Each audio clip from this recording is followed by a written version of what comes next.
Let's go straight now to Nick Bois, former Conservative MP, author of Confessions of a Recovering MP, a new author of yet another book. I think his novel is out as well. Nick, a very good morning to you. Yeah, good morning to you, Mike. How are you? I'm very well indeed, but puzzled slightly by a whole raft of things, really, including this so-called secret dossier the government has come out with, in which they've done some kind of sort of cost-benefit analysis of what is going on, without really concluding anything at all.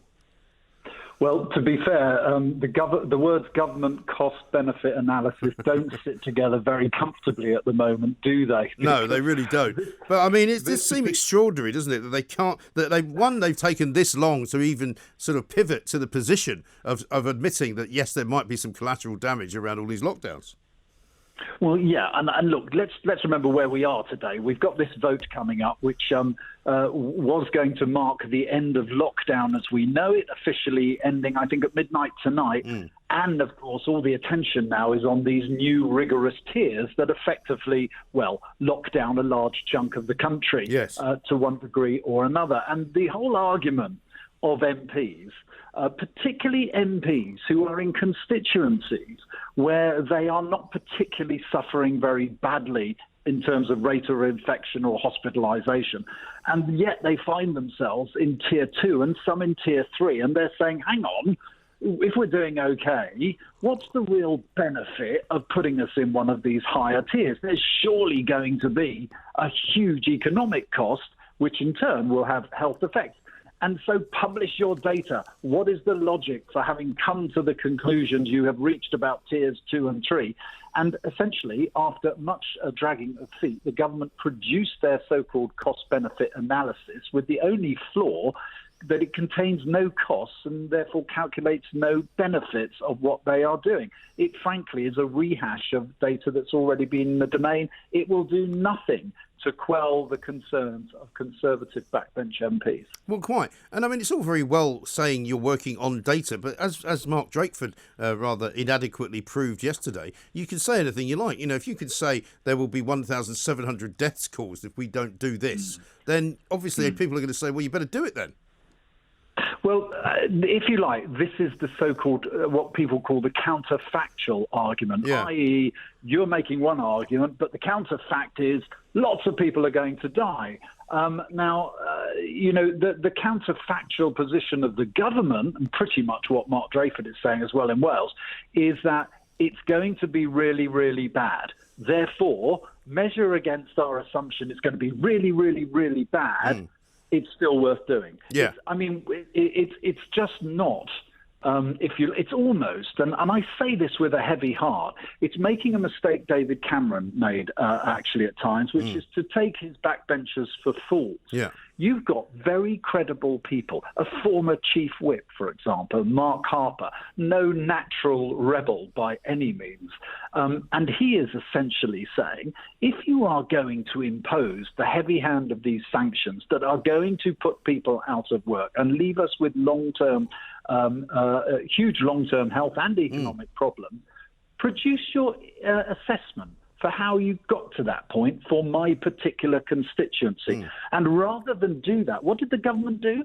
They put out on Sunday, effectively, notice saying, by the way, anyone who doesn't vote for this will not be considered for at least 2 years for promotion to the government. I mean, how absurd is that? Well, that unfortunately seems to be the way that the Tory party operates these days. You know, it used to be, as you well know, Nick, a very broad church of people's opinions, all of which could meld together and everybody could work in the same room. Now it almost is creating compartments even of its own making.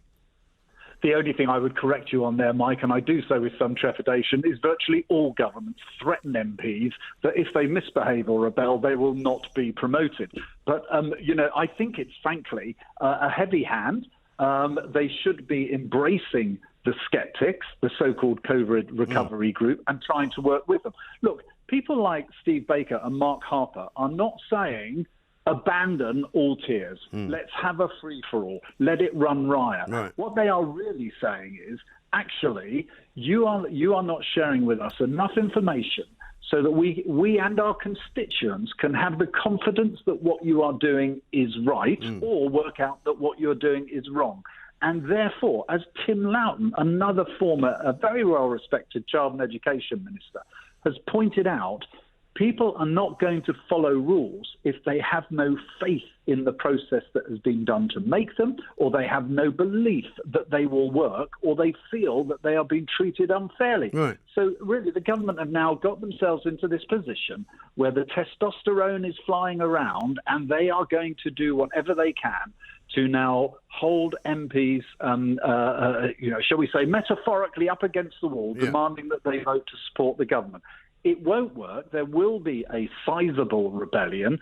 The key thing to look out for, Mike, is given that Labour are not voting, they've just disappeared into the ether, and if you like, probably not unreasonably concluding, let the Conservatives work out their own pain. Look out for the fact, will over 40 MPs rebel? And if so, that is a huge flag to Boris Johnson that he cannot rely on his 80-seat majority to push through draconian measures against the will of his backbenchers. And that's what today will come down to. Yes, and a couple of observations there. One, let's talk about the Labour Party briefly, because I think it's a massive abdication of responsibility from the forensic Sir Keir Starmer, the man who's supposed to be, the eminence grise who may end up being the next Prime Minister. I think he's shown with this decision that he is a lily-livered plank. Well, look, you do not get elected by several thousand, tens of thousands of voters to go and sit on your hands, on your backside and abstain. You are there to make decisions and stand and be judged by them. Right. And frankly, what Labour are doing here is they are taking a politically opportunist moment because they want to highlight the disunity in the Conservative Party. Yeah. Well, okay, under some circumstances, you can kind of understand that. When we are talking about the very livelihood and health and well-being of this country, I think it is just rather contemptible. Well, I think so, because let's face it, these people are not there, and this is where Starmer makes a massive mistake. He thinks his job in life is to politicise absolutely everything that he does, to point at the Tories and shake his head and say, look at how awful they all are. But this completely, for me, removes any kind of moral authority that he ever has in the future, because let's face it, all of these Labour MPs represent the taxpayers of this country, the constituents of this country, the people who voted for them or didn't vote for them, and they all deserve to have a voice in Parliament. And to tell all of his MPs to abstain in what is the most important vote currently going on in Parliament, in this British Parliament of ours, in which people's lives are at risk, I think it's shameful. Well, you put the point beautifully there. Now, a couple of things on this. I am rather anticipating, and I must admit, hoping, that there are some Labour MPs who are going to ignore this, and they're going to come out and vote on the measure. In fact, I think you'll probably see, I shouldn't say this because the forecast is not my game, but you could see anywhere between 10 to 15, maybe 20 Labour MPs oppose these measures. So we're going to have to look closely at what happens. Well, they will all get a big hello from me if that's what they do. Well, your broad point, your main point about this is that actually we are not sending MPs there to dither and sit on their hands on the green benches, pick up their salary and have no responsibility that goes with it. And we should remember that those that are abstaining, we're under the orders of the leader of their party on the issue facing this country, the only major issue of concern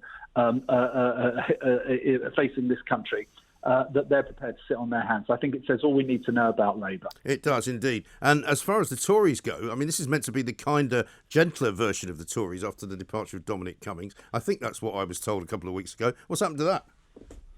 Well, put it this way, and I always caveat this, Mike, because, and you will probably disagree with me on this, I must admit, I'm kind of relieved on the one hand I'm not having to make the decisions that are being made. But what I think is driving this, this current issue with backbenchers that Number 10 are having, it is not just blown up out of nowhere. It has been brewing since the election of December 2019, those heady days when Boris Johnson stormed the country with his 80-seat majority.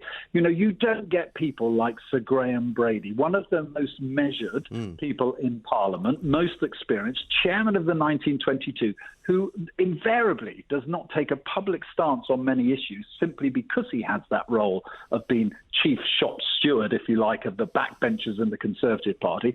You do not bring out someone like Graham Brady, who is virulently opposed to measures and at loggerheads with number 10 on them, without actually a Prime Minister and government that are in danger of making the same mistake that so many who have gone before them have done, which is not work and respect for their backbenchers. The reset that was meant to happen after Dominic Cummings' departure, because he did not have a good relationship with backbench MPs. Or anybody else, it would seem. Well, to be fair, that reset is not going well at the moment. And it is, again, there is this hint that they are being taken, backbenchers being taken for granted and potentially taken for fools. And that's evidenced by the fact that we promised to give you an impact assessment, and then, one thing they haven't produced is an impact assessment. Now, the other thing that's interesting about those words, impact assessment, I've actually forgotten whether Boris Johnson has now finished his period of quarantine, whether he's actually back in the House of Parliament today, or whether he's not. And that tells you an awful lot about the presence of a once incredibly charismatic and powerful man who, if you had not noticed whether he was there or not, you would have been surprised. Now, it doesn't really matter. Well, he is going to be there. He is going to be leading the debate when it kicks off later today. He's going to open up with it. I suspect, I don't know, someone like Michael Gove is going to wind up. Now, he is normally quite popular with the parliamentary party, but he's done himself no favours by his shall we say, his moves. He's been one of the more draconian members who virtually, it seems, wants to lock down virtually the entire country. And he's certainly not carrying any favour in the way that he's currently handling his relationship with backbenchers. But you're quite right. With the front team are going to be out there today. It's going to pass, Mike. The government know that. What actually will be interesting is the fact that Labour are abstaining, and the fact that the government will get this measure through. Just every MP who's on the government payroll, if you like, has to vote for it. So it's just going to get through. There's no doubt about that. Is whether that will encourage more rebels to think, OK, well, it's definitely going to get through. We know Labour are standing. Maybe I will put a marker in the ground. Because not all, for example, of the self-declared 70 MPs who are in this group led by Mark Harper and Steve Baker are necessarily going to vote against the government. It doesn't work like that. Lots of things stop that happening. But they may feel that they've nothing to lose now, that it's not such a big issue because they know the government to go through. And, of course, what we should remember is this is kind of all or nothing. Because if the government did lose this vote, then they're going to have to scramble around to put other legislation in place, other measures in place. Yeah, otherwise it's all off, right? Otherwise it's all off. So, it's kind of high risk, but not high risk. Yeah, I mean, that pretty much sums up the entire state of things at the moment, really, doesn't it? Nick, great to talk to you. Thank you very much indeed. Nick Dubois, former Conservative MP, author of Confessions of a Recovering MP, and fledgling novelist, of course, as well. The big vote is later on today. Boris Johnson emerges like a butterfly from a cocoon later on. He's been in quarantine for 2 weeks. Will he look any different? Will he look any bigger? Will he look any smaller? Will he look any less useless? We shall see.